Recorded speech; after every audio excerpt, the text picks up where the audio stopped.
Good morning, good afternoon, and good evening. To wherever it is in the world you are streaming here on Twitter, as well as those of you on YouTube. What's happening? What's good? Wednesday, March 11th, 3:25 p.m. Pacific time, yet another BEA beautiful day here in Los Angeles, California. We're headed for a historic heat wave apparently this weekend. Downtown Los Angeles is going to be in the high 90s beginning of March for the first time ever. It's a shame. That's quite toasty. Not here at the beach, though. Glorious day. Got some nice glow. Got the salt in the hair, salt in the beard coming off the ocean, sitting at waterside. Not bad. Could be worse. What's up, chat? See people starting to pile up in here. Shaden's in here saying, talk to me about the 83. Okay, we can do that. Alex McKindles is in the chat saying, Noti Gang, just here for the BAM talk. Stop It Sims is here saying, unethical basketball supporter is among us. What's up, Drew? Pausing my Love is Blind podcast while driving to tune, because this is probably going to be an all-timer. Bam Monte says, MIA Heat. Yes. Hating this oncoming heat wave because you and your salt and pepper ass get to flex while 15 degrees cooler. It's not supposed to get above 80 during the heat wave here. All right. Well, chat, you run the show. And if every comment is going to be looking for opinion on BAM, of which I have not shared already, one of the other platforms or mediums that I've done it on, I'm happy to do it here with you as well. The takeaways from last night, that first of all, I have never laughed as hard at an NBA game as I did for 35 minutes. I was standing and cheering as if Bam Adebayo was my favorite player. And I was rooting for him and his team as if it was my own alma mater. I haven't been that excited to support a team or a player since probably Duke Carolina in the Final Four. So I'd like to start off by saying that 83 is 83.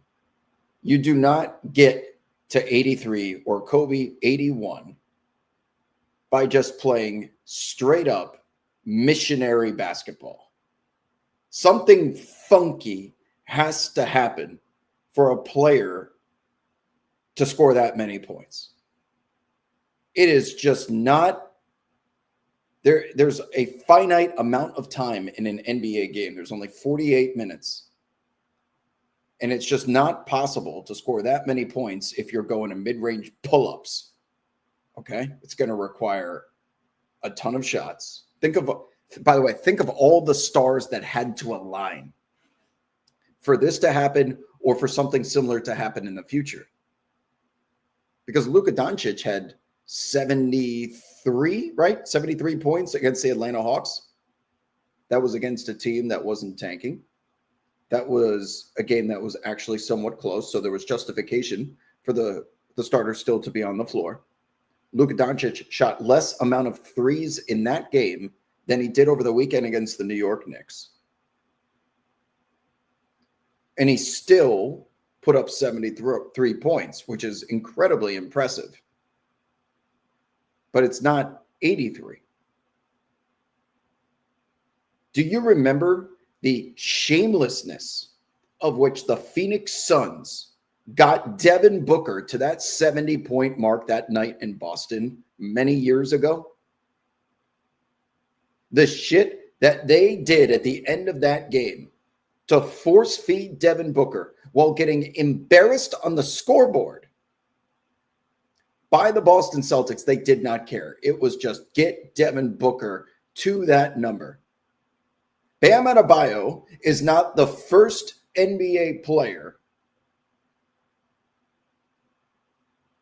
to perform, execute, or display what many NBA Twitter Zoomers and users like to deem unethical basketball. And we are now at the stage where free throws in totality are considered unethical basketball. Have you noticed how people have backed up, hit the brakes on Shea recently? He's not nearly in controversial arguments amongst group chats and friend groups anymore because the number of free throws that he attempts per game is no longer double digits. He attempted 4 against the Denver Nuggets the other night. People seem to respect Shea more now because he's not getting as many free throws. Why is it that the free throw has become the face of unethical basketball? There is a 3.5-minute compilation available on the internet right now where you can go watch every single time that Bam Adebayo was fouled yesterday during the Wizards game. And almost every single one of them is blatant, borderline egregious, poor technique, and deserving. Not even close. He wasn't foul hunting. He wasn't foul baiting. If you actually watched the game and didn't just get a alert from one of the people in your friend group, holy shit, Bam's got 70. Holy shit, Bam's got 75. You know what the first thing someone's going to do that didn't see it live? They're going to go to ESPN.com, pull up the box score, and use those numbers to determine if this has any sort of legitimacy. And when they see 43 free throws, the low-hanging fruit is this is not the same as Kobe. It's not the same as Wilt. It's not the same. No, this is a disgrace to the integrity of basketball that someone could shoot 43 free throws in one game. Bam knew, now it started quite late. Bam knew that the double teams and the triple teams were going to be coming from Washington. So when he was actually able to receive the basketball, he was head down going to the rim. And these absolute dumbasses on Washington, dumbasses, continuously with their team in the penalty for 7 minutes in the fourth quarter, keep reaching in, running through Bam Adebayo like the Oklahoma drill in football. They keep plowing him over. Bam can't jump over a credit card because he's so exhausted. He's being helped by teammates off of the bench because he's so exhausted. He's launching shit over his head that was reminiscent of someone who has seen too many Disney movies and thought they can play in the NBA. And yet still, Washington is out here going for steals and trying to deny him or running straight through him, where his only real opportunity in those final 5 minutes to get points was going to be at the free throw line because he was so tired.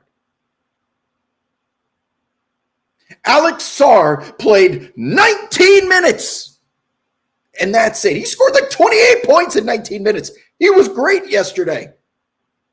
And yet Washington still took him off the floor and ran out some lineup that, quite with all due respect, I would expect to see in the G League next year. You asked for this. You sent out 4 munchkins plus Bilal Coulibaly, none of whom had any sort of rim presence in making Bam feel like there was going to be resistance at the rim. So what do you think Bam did? He parked it down on the block. He continuously gets wrapped up by all these little Oompa Loompas. He gets fouled and he shoots a shit ton of free throws. What the Wizards deployed for the first 2 hours and 15 minutes of that game yesterday was a disgrace.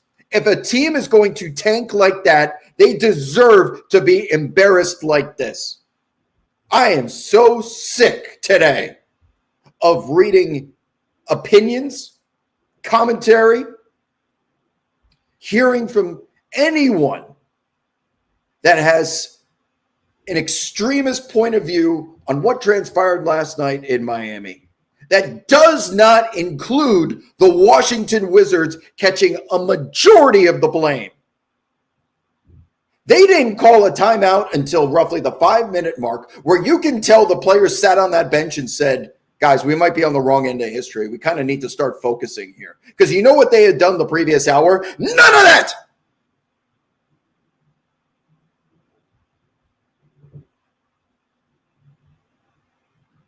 Then you start triple teaming.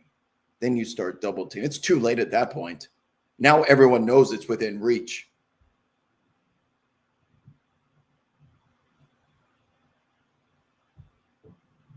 The Miami Heat were missing intentional. They were disgracing the game by missing free throws intentionally so that Bam can get the ball back. It happened once. Once. Drew Smith missed one free throw intentionally. The Wizards were intentionally fouling other players too, reciprocating these unethical acts so that they can deflect the blame from being on the wrong side of history.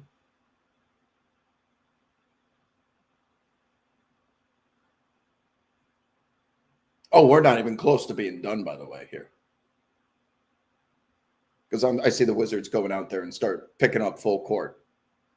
They start fouling other players the moment they get the ball, because when you get under 2 minutes, you can't do away from the ball fouls. The Wizards were like the last people to know that Bam Adebayo was going for 81.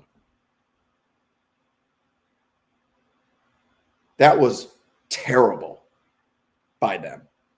A disgraceful performance by all five. And I don't want to hear, well, they're scrubs. No. You don't make the NBA unless you're one of the best basketball players on the planet. The team may suck, but the players do not.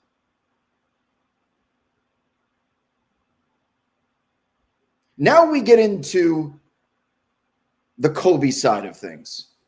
And I have to watch all of these crash outs. I'm sorry, chat, that I haven't been reading. I'll get to you guys in just a second. How many Kobe fans crashed out on the internet last night? Because they too joined the party a little bit late. They see the free throws and they feel like that this is justification, validation for me to say that this does not count. All of those free throws, it doesn't matter how you got them. This does not count. Not the same conversation as Kobe's record 81. First of all, it's not Kobe's record. It's Wilt's. Kobe's record is second place. It was second place. Now it's third place. This is Wilt's record. It's just something that Kobe is known for. He owns nothing. And what you are doing, you Kobe stans, is degrading someone else's achievement and accomplishment to maintain the sterling, untouchable legacy of your hero. When Kobe Bryant himself, if he was still alive, would have been the first person on Twitter posting, "Congratulations, Bam." Go read something he said about a D3 player scoring 130 points or something. And he is adamant about congratulating anyone for these type of accomplishments. He would have been the first to say, "Congrats, Bam." No matter how you get there, 83 is 83. Because if parading to the free throw line was that easy, everybody would do it. Every night. I think referees want to call 43 fouls. If it was that easy, everyone would do it. Something funky always has to happen for a player to score this many points in one game. Do you guys know Kobe was down, that Lakers team was down double digits at halftime against the Raptors? Did you know that, what was it, the last 7, maybe 5 or 7 points, I think, scored by Kobe Bryant was all at the free throw line. All of the Kobe stands seemed to leave that part out. That Kobe was the only one who shot for a majority of that fourth quarter. No other players on the team. We seem to leave that out. What Bam accomplished does not change anything that Kobe Bryant did himself. That was 20 years ago, almost to the day. The rules were quite literally different in the NBA. The way that the game is played was different.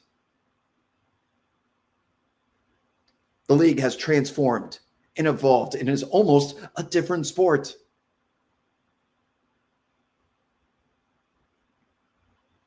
You cannot create this narrative pulling someone else down because it's the way for you to project what you're really feeling. Kobe's legacy is going to remain untouched for the remainder of our lives.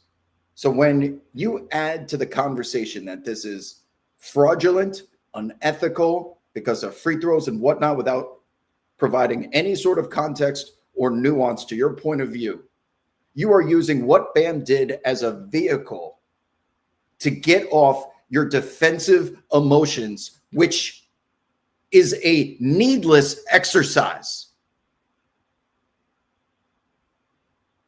You don't have to do that.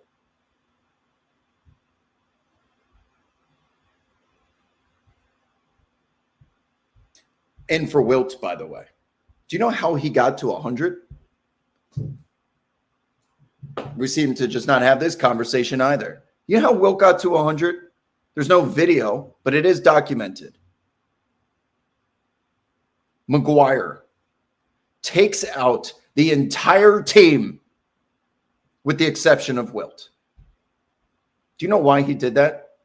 Because the four guys he put on the floor didn't have any fouls. Do you know what he ordered them to do? Go out there and foul every possession. You know why? Because when you foul, that stops the clock. The other team will shoot free throws. We don't give a fuck. Because you know what that also does? That creates more possessions for Wilt. And they just fouled and fouled and fouled. And Wilt kept scoring and scoring and scoring. None of you seem to remember that. That's not fair. Some of you do. But the ones that I'm talking to, you don't seem to remember that. All you know is him holding up a little piece of paper in the locker room that says 100 on it. Do you remember the entire Washington Wizards team clearing out every single rebound so that Russell Westbrook could go get it during the triple-double run? We did at the time, but you certainly don't now. The triple-double king is Russell Westbrook.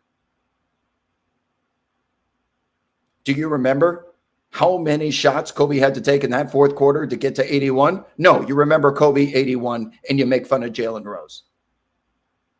When you read the Guinness Book of World Records, who's eaten the most amount of pizza slices in one day? Do you look up how it got done, or do you just see the name, how many slices it was, when it happened? It's not the way that it works. 83 is 83. And how many boxes have to be checked for that to happen? How many stars have to align? We are talking eclipse territory here.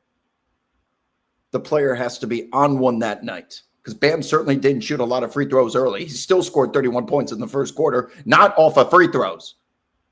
So you better have it going. Your jumper, your scoring prowess. You better be locked in without taking a second off, because every time you touch the ball, it better be going up.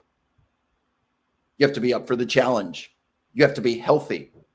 Your coach also, your coach and training staff has to approve of you being out there for the entire fourth quarter, regardless of what the score is. Sometimes you need the other team to be close, because then the coach will bench you. How many times have we seen a 70-point performance get cut short because now it's time to take Joel Embiid out? Luka Doncic played 45 minutes that night. He scored 73 points, but not everybody.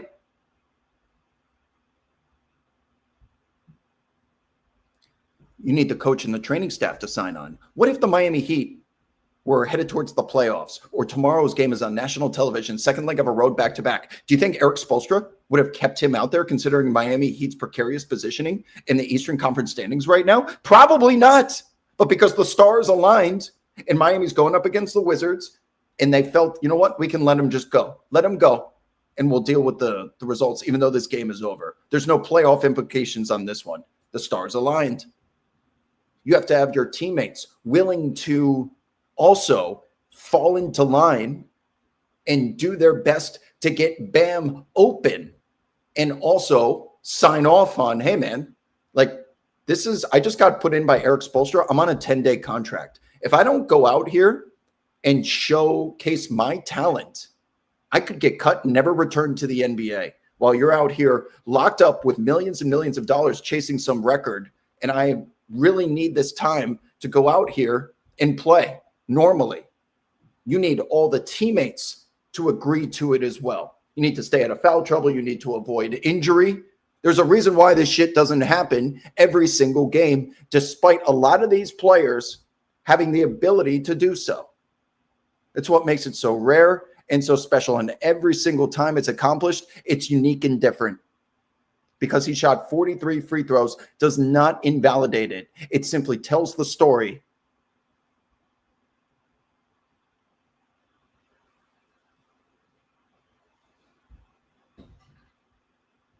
Sorry, go to the chat. Talk to me, chat. What's good? Shout out to Profit. Sorry for ranting.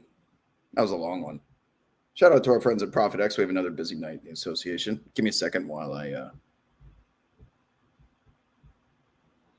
catch up on what you guys had to say.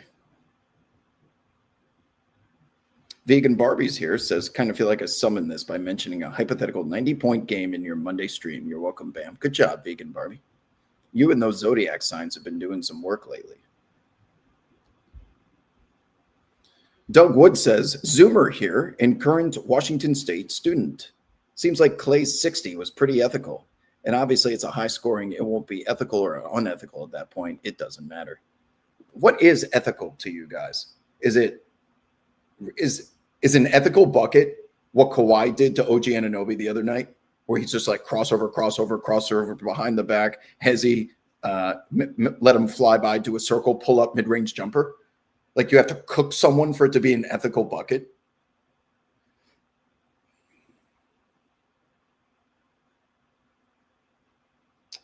The Truth says, one of my favorite parts of the discourse that I don't really see anyone mentioning is a Wizard player fouling a random Heat player in the bonus to keep Bam from being the one to score or go to the line. Yeah. Sarr had 23 at halftime. Guess what that earned him? A seat on the bench, Helwick. This is on Washington more than it's on Miami or Bam Adebayo for grifting his way to 83 points. Max says, I want to say thank you, Wob. I got your DEF CON notification, and it's what made me turn the game on and witness history. You're welcome. And we even got a live look-in from NBC last night. It brought me back to the days of the 94 finals where they went to Tom Brokaw in the studio, picture in picture, not even double box, but they were hot switching back and forth because the technology wasn't available yet. And we got OJ in the white Bronco running away from police on the 405.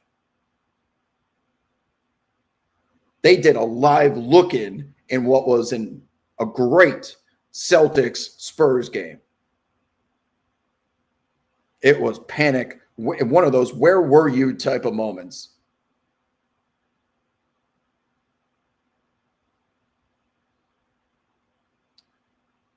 Soft Angry Dino in the chat says most people that use unethical basketball just don't like the player or their play style.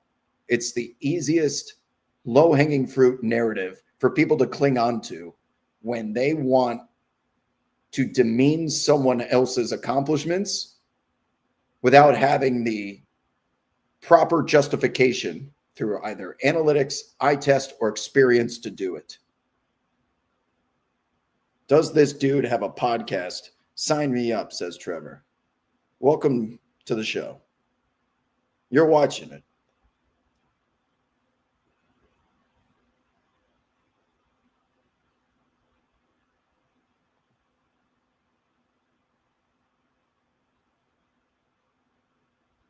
Hilwick says, what's funny is we actually talked about somebody dropping 80 to 90 on Monday's stream. Oh, yeah, right.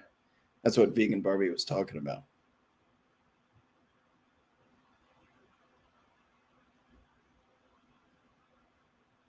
Not to be that guy, but I think Wobb's sentiment was that wouldn't be impressive because of Wilt's record. The universe said, are you sure that's how you feel? I'm going to have to go back. I have selective memory. I must have forgotten about that. Come on, Wobby, got to admit the fourth quarter strategy was corny as hell. I expected better from Spo. Hold on a second.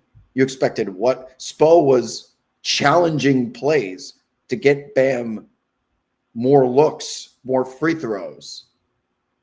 He was acting in the best interest of his player. What did you want from Spo? To take him out when he got to 81 to standing ovation so that we honor Kobe's record? Again, it's not Kobe's record. The only reason why this is even a thing is because it's Kobe and he's deceased. And there is this natural human instinct to always respect the legacy of the dead, for better or for worse. You're not supposed to speak on those in the dirt.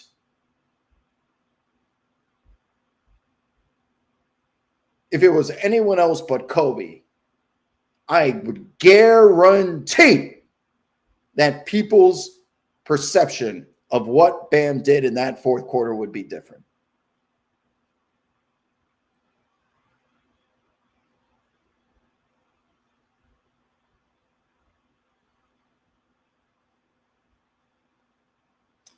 Good point, Steve. Says, also, I think the home game played a huge factor in it. Bam probably gets pulled after 70 on the road. Agreed.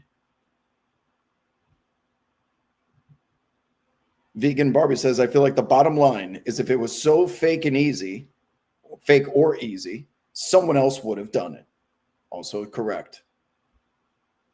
I would assume ethical means without free throws, but people still complained about Luka's 73, and I don't think that was too free throw heavy. People just like to complain. It wasn't even three heavy. It wasn't free throw heavy. It was the most standard box score that you would anticipate if someone ends up with that many points.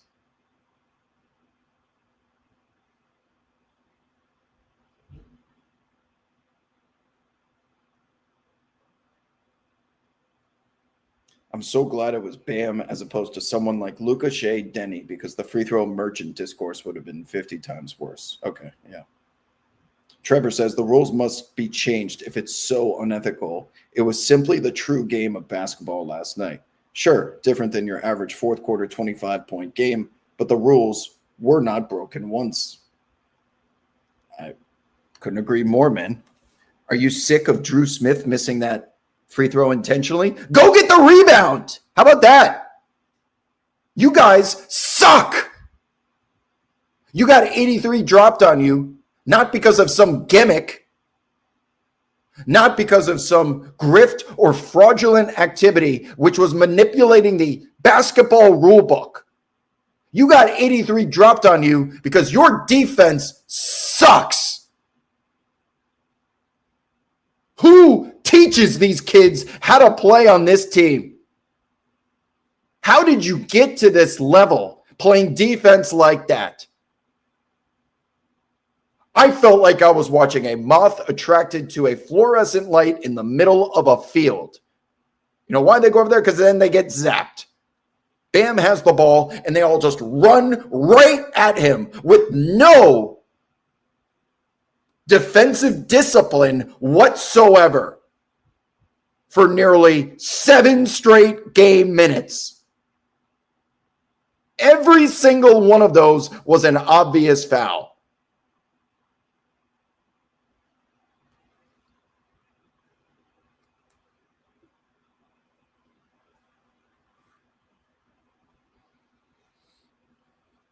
Are you ready for this? So on the radio show today, we came at a break, and I proposed to Antonio, I improv a segment. And I go, I want to make I didn't say bet, a contract with you. Maybe we could put this up on ProfitX if someone's listening. I go, this contract will last for the duration of our lives. It doesn't matter how old one of us get. We are going to now draft 3 players who we think at some point in our lives could break Wilt's 100-point mark in a single game. 3 players only. I think the first one is the most obvious. If someone's going to score 101 points in a game, you better take threes and free throws in volume in today's 2026 NBA. And I reluctantly gave Antonio the first pick because it was my idea.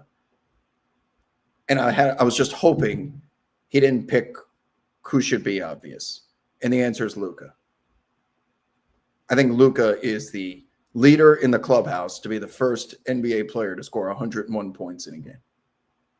So he takes Luka. Now remember that this bet is for the rest of our lives. I picked AJ Dybala. His first second-round pick was Shai Gilgeous-Alexander. I took Victor Wembanyama. His first third-round pick was Anthony Edwards, and I took Darren Peterson. And now, if any of you out there are considering doing this with your friends, because this is a really fun bet and it's going to give you something invested every single night, you'll always be looking out for those box scores in case this might happen again. It's been 20 years since Kobe. It might be another 20 years.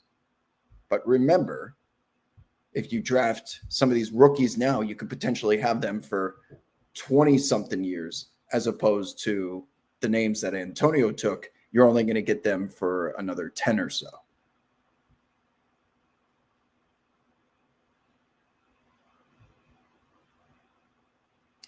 You're right, Barbie. For every time that Bam Adebayo shot a free throw last night, when someone criticizes it, show them a picture of the triple teams that Bam was facing, trying to deny him the ball on any sort of inbounds in the final couple of minutes.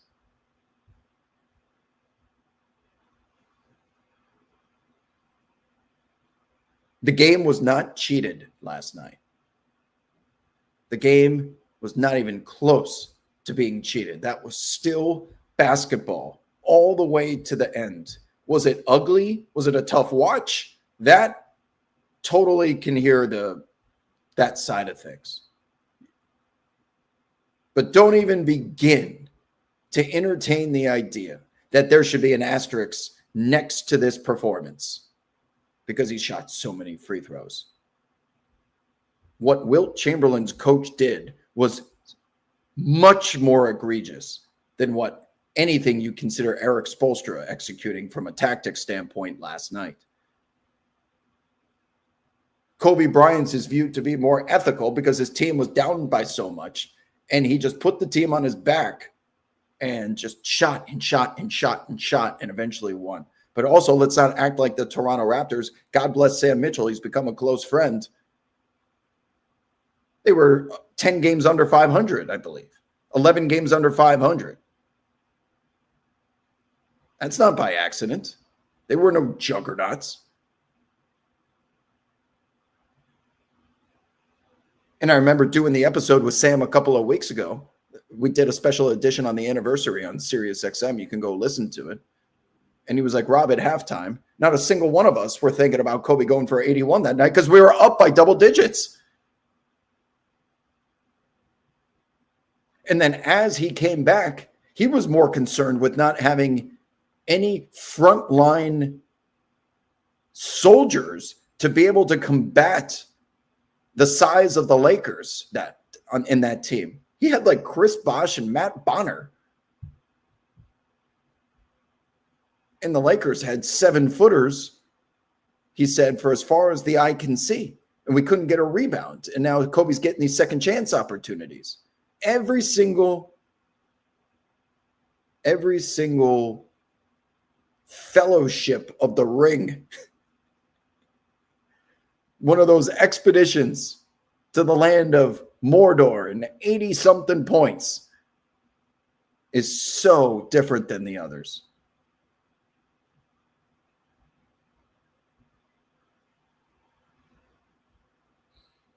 Stoney wants Wemby, Ant, and Concanupple. I don't think Concanupple's getting there, but I'm with you on Wemby and Ant. What's up? BCH Awala. What's good? Oh, yeah. And then Victor Wembanyama, I guess one of the problems with the Bam performance is it distracted us all from. I am pretty sure. I don't need to retract, but I may need to update my hypothesis. After what Shea did to Jokic, I said the MVP is over. And if I could do it again, the MVP is over for Nikola Jokic. He has effectively been eliminated by Shea Gilgeous-Alexander. But if Shea somehow does not qualify with the 65 game rule, Jokic would be reinserted back into the conversation. But even if Shea is there, I'm not quite so sure that Victor Wembanyama will not make a late run for it. The Spurs are just 2 games back of OKC. And if they finish with the league's best record, you have to seriously consider him for MVP. If they finish with the league's best record, he is by far the most influential player on the court, no matter who else is on the other side. That includes Jokic, and that includes Shea. That includes Cade. That includes Jaylen Brown. That includes all the other MVP candidates. When it comes to influence and talent, of course, obviously, it's Victor Wembanyama right now. The gravity that his size and versatility creates cannot be matched by any other human on this planet.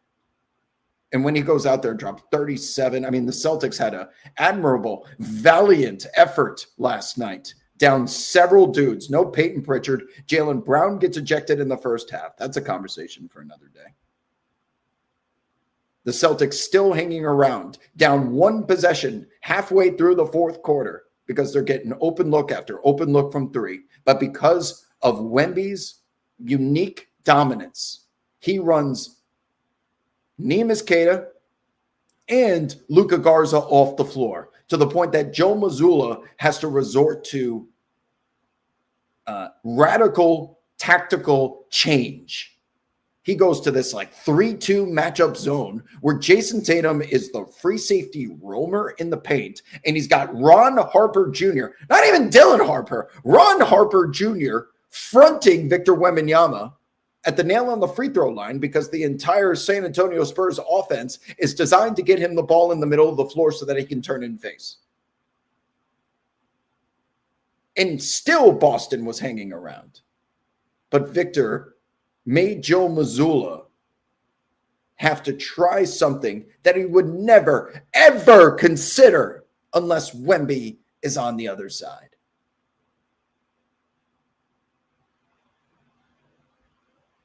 By the way, Tyler Ford is getting a reputation with the mainstream audience very quickly. He's had a reputation with players and coaches and front office executives, but the referee who gave Jaylen Brown the first tech, don't let the fake news get to you.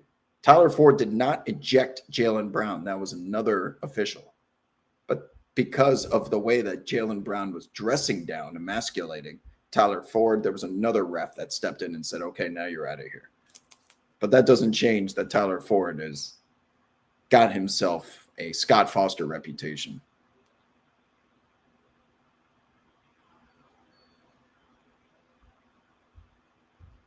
Trevor says that Bam legitimately cooked like he was getting initiated into the Bloods or Crips near the end of the game.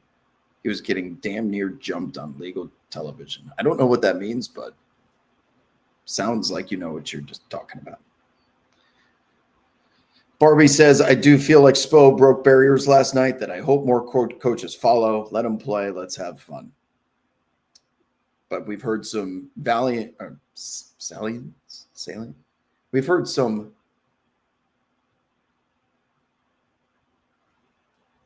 points in the chat that make a lot of sense. If this game was on the road, or if the Miami Heat were playing the second leg of a back-to-back tomorrow, maybe on national television, that Spo would not have permitted Bam to go out there in the fourth because the game was essentially over.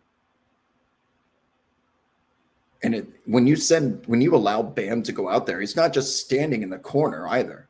He was exerting a level of energy that he's said he's more tired than he's ever been. You're risking him all for individual accolades and glory. And Spo assessed the situation and said, we're going for it. We're going to let him go for it. He did just that. And now the Miami Heat have something incredibly admirable to add to their long list of achievements.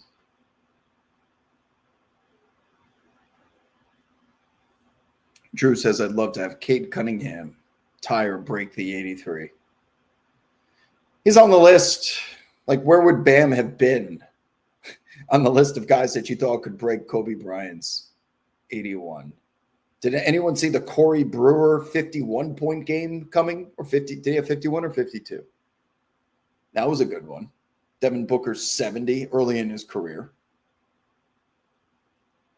I would have picked Cam Thomas before I picked Bam Adebayo to be a player who could break Kobe Bryant's mark, not record, but mark.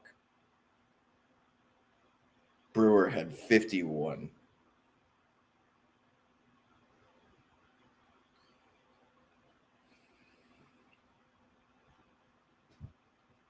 No, I agree. Barbie says, not saying Jaylen Brown should have been ejected, but he was doing a little too much. He deserved. He was given every opportunity to walk away and let the steam out somewhere else. And he kept coming back, and they even let him go off again. Then he got teed up for the second time. He had plenty of room. It was like he was trying to get tossed. And I haven't seen him that pissed off in a while. And that play in particular that he was bitching about, it was hardly like contact. I couldn't believe that particular moment resulted or solicited that type of response, that severity of response, which is where the Tyler Ford reputation comes in, where the two of them have had some words in the past. There's some rumors that Tyler Ford has given it to some players too. And Jaylen Brown, of all people, doesn't stand for, you figure it out. Malachi Flynn, evil Dante DiVincenzo had 50. The most random 50. Have we had any random 60s? Not yet.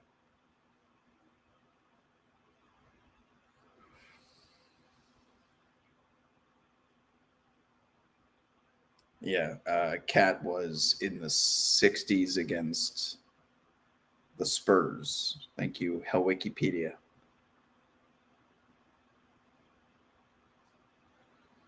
And I also will agree now that there is some statflation that's happening across the NBA specifically.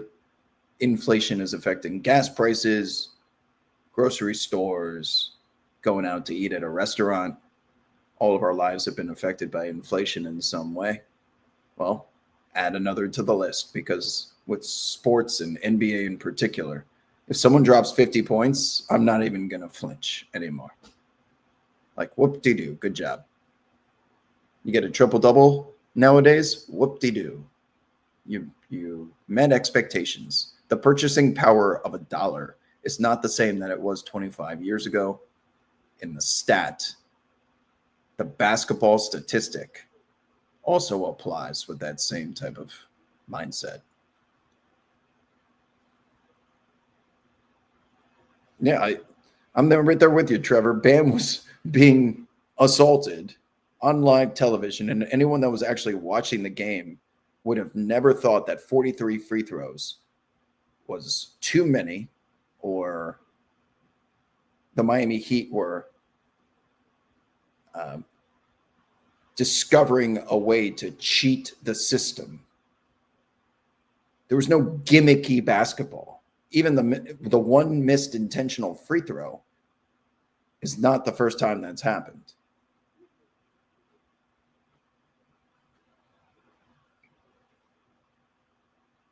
I'm just more annoyed with the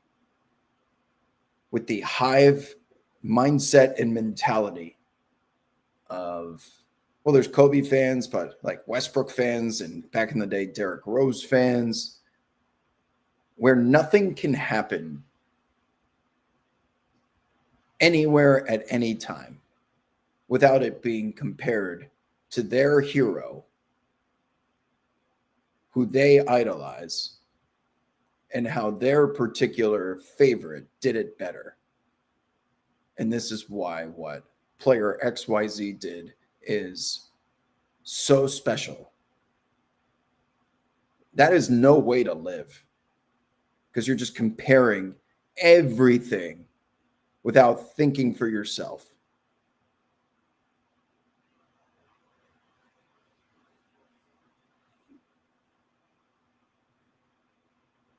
So those particular people spend every waking second defending the narrative of history and legacy around one player when rarely anyone's disagreeing with them or trying to change it. What Kobe Bryant did that night against the Raptors was fucking incredible, and it will always be. But now that it ranks third instead of second, you don't have to sit here and make up reasons that are fueled by bias as well as a personal agenda that, by the way, your favorite player wouldn't even support you doing. You are unnecessarily defending the legacy of a guy. And all it does is bring everyone else down. It's a microcosm of society in 2026. Misery loves company. But I hope by you watching this show today that you learn that apathy is a superpower, and to just not give that particular mindset any attention unless you have some fetish and you get off to just arguing with people about nothing. And I just watched a kid puke all over the tennis court. What the fuck was that?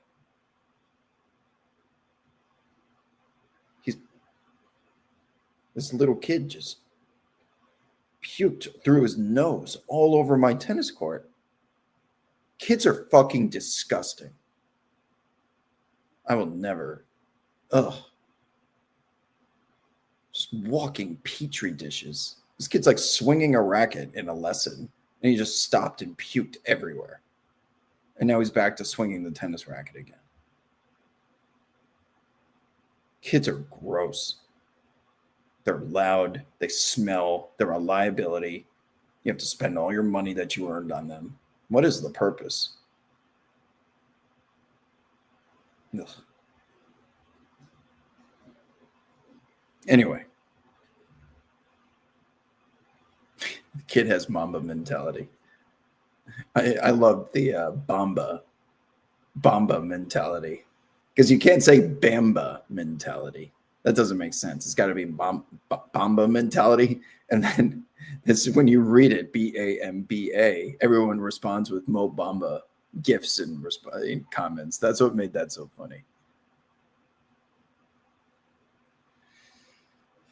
Barbie says, regarding people's BAM reactions, I respect Colin Gillespie's. I don't care so much than the ones trying to actively discredit it like they sound so salty. And oh, by the way, I think like Ime Udoka was asked, because he had some comments that were repurposed and aggregated, and it made it sound like he was being disrespectful of Bam. They asked him that question 5 minutes after he just walked off the floor, beating the Toronto Raptors. He probably had no fucking clue. Zero. And someone handed him a stat sheet that said he took 43 free throws. And then he probably said some shit about the 43 free throws. We don't need everyone's opinions on everything, especially those that haven't gotten the opportunity to actually think about it.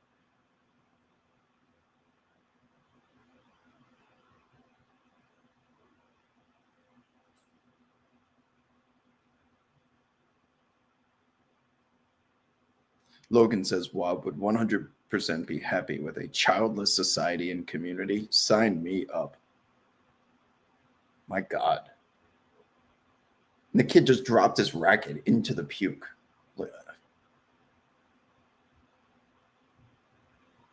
What they should have is flights that are adult only. And they would designate the flight as adult only, like one per day.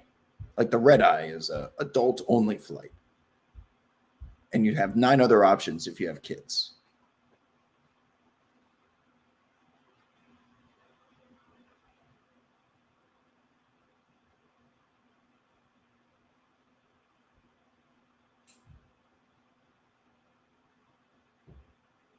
Ugh.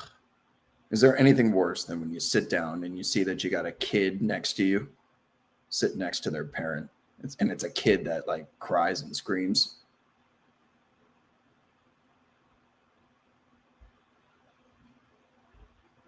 And when they kick the chair too, they always, if they don't kick the chair, they like slam the tray because they're trying to like put a tablet on top of it or something, or they smack it, and every time they touch it, it reverberates throughout the chair in front. So if you have a kid behind you, they're just coughing and sneezing and sucking on their thumbs and shit after touching everything. Walking, breathing petri dishes.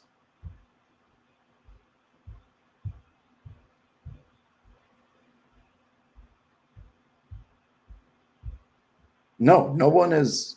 There's a like a lesson giver who's throwing him balls. The kid is probably, he looks about 5 or 6. No, 4 or 5. He's pretty decent, but he just puked all over the court. And he's just, the guy who's throwing him tennis balls obviously saw it and just does not care. Some of us have to go out there and play tennis. I'm going to be thinking about that puke spot because it's just sitting there. It's mostly liquid, but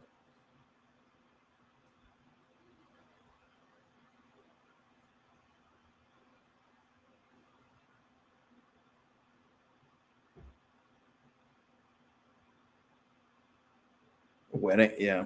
Well, I get, kids can go to the actual wedding, like church ceremony, but not the reception. Especially if there's an open bar. I want to be able to like dance and without worrying about kicking a kid in the face.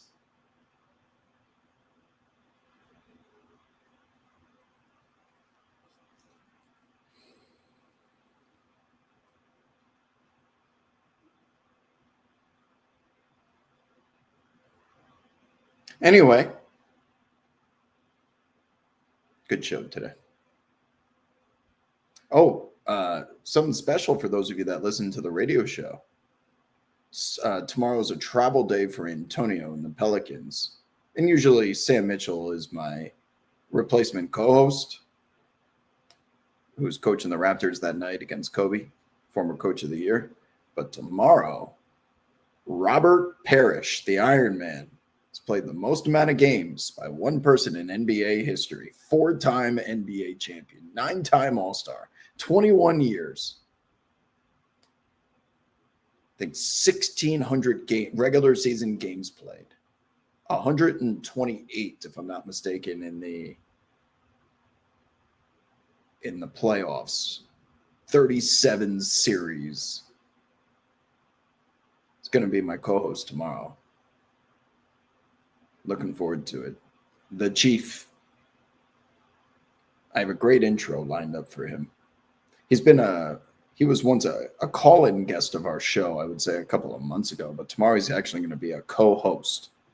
So I will be tapping into a lot of Celtic stories from those 80s teams. But I told him in the pre-show meeting today that our show is best when we can take a current day topic and have the former player comment on it through the lens of their own experience. So with the Celtics being such a great story this season, perhaps the Chief can tell us about Jaylen Brown, Jason Tatum, and the significance of what they're accomplishing in Boston with someone who did it for 2 straight decades during the absolute heyday as they were competing with the Showtime Lakers. But the Chief will be the co-host for 2 hours tomorrow. He did request that he wanted to lead the show with Bam because he just wants to share his appreciation for what was accomplished. But after that, it will be my job to put him in a position to tell some stories. And I think I would be able to do that quite well.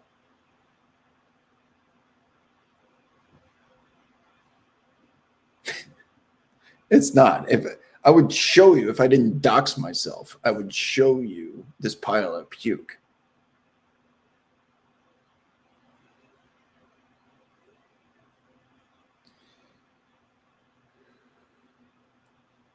Not sure what dance you'd be doing to accidentally kick a kid. Michael Jackson. Dancing to Michael Jackson and you do a little hee hee. You let the kick go. Do a little side whiplash, a little back kick. The Chief is very much alive. The Chief is in his 70s now. And he is quite articulate. I think anyone who listens to tomorrow's show will understand that the gentleman is older, but he was very coherent and forthright with his words that I think he'll be a good radio co-host and not just a guest. So tomorrow we'll give that a shot. Some Danny Ainge lore. I'm sure he'll give it. I'll ask for sure. Barbie, come on, give me some credit. I got good dance moves, okay? I have mastered every white guy on the dance floor without being too, and I do just enough to fit in without being too, like, over the top.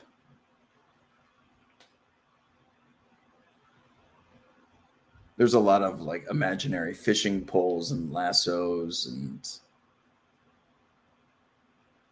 half Michael Jackson moves where you pretend to do a moonwalk.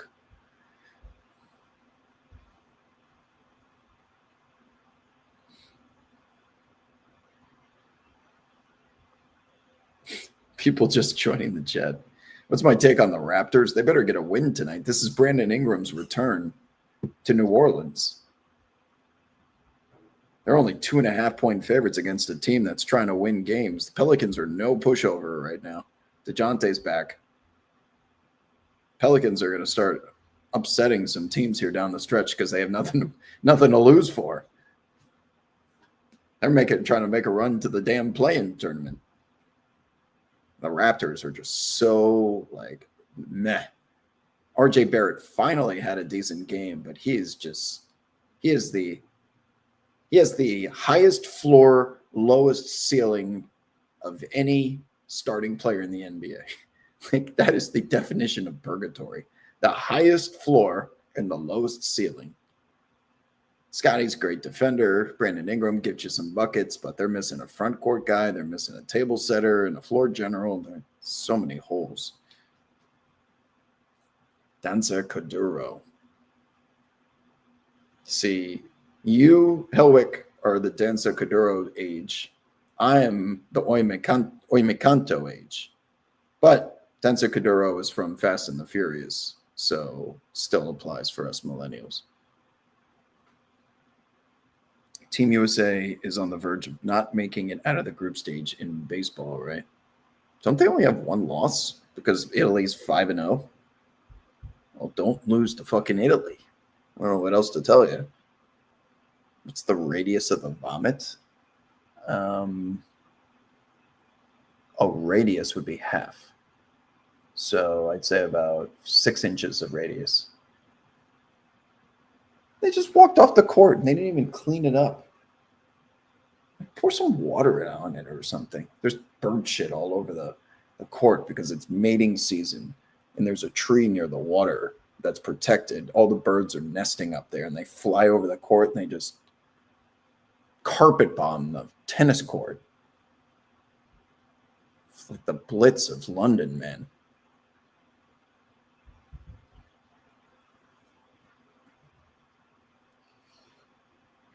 The fish, yeah, come on. Come on, the typical white guy dance is the lasso, the fishing pole, something like the dance moves out of Wedding Crashers. I think that's very appropriate. Looks like you're having fun, you're not doing too much, you can groove and grind a little bit.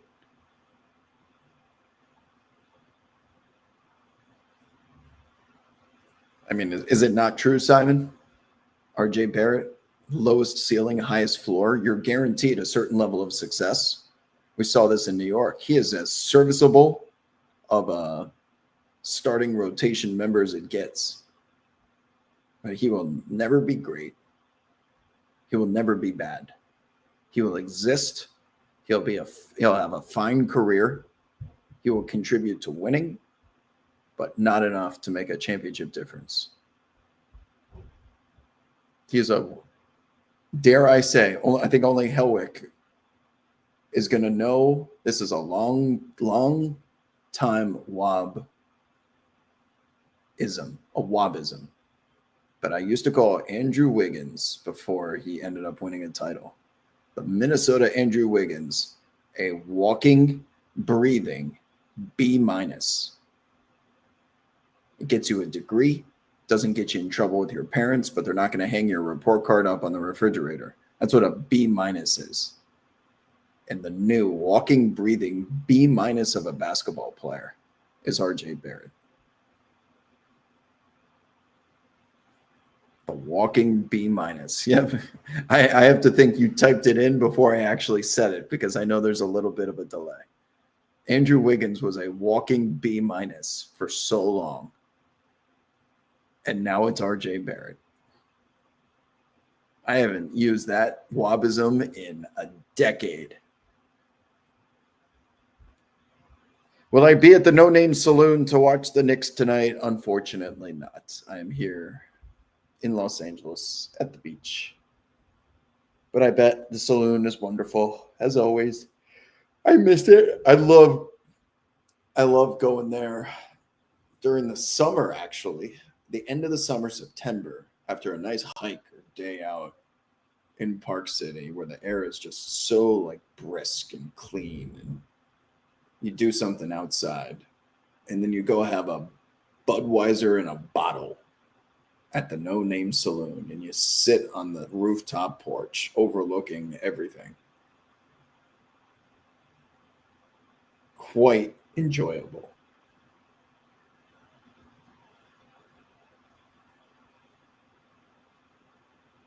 Oh, you know what? That's a better way to put it, Drew. I would say the Wolf of Wall Street moves from Leo DiCaprio is a step above the Wedding Crasher moves from Vince Vaughn and Luke Wilson.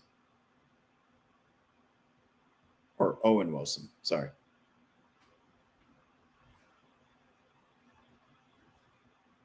Yeah, the whole like I'm not doing this move, the one that Leo does during the wedding reception. Not that aggressive.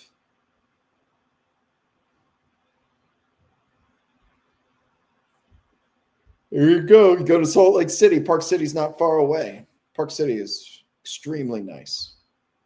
You can stay in Park City and then Utah, University of Utah, is on the east side of Salt Lake. So it would be like 30 minutes, I would guess, from Park City to the campus, to the football stadium.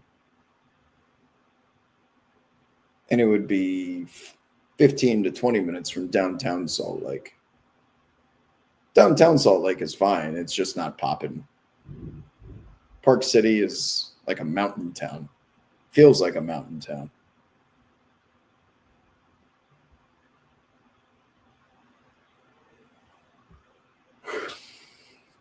All right. On that note, let's go get ready for some hoops tonight. Some bad games, man. Jazz and Knicks. At least Keontae's playing. Hornets and Kings. What do you do? Guess we'll watch Rockets and Nuggets. Too disappointing. Timber. What's up with the Wolves, by the way? Figure it out, man. Jekyll and Hyde team. They need to respond tonight. The Cavs and Magic. I guess.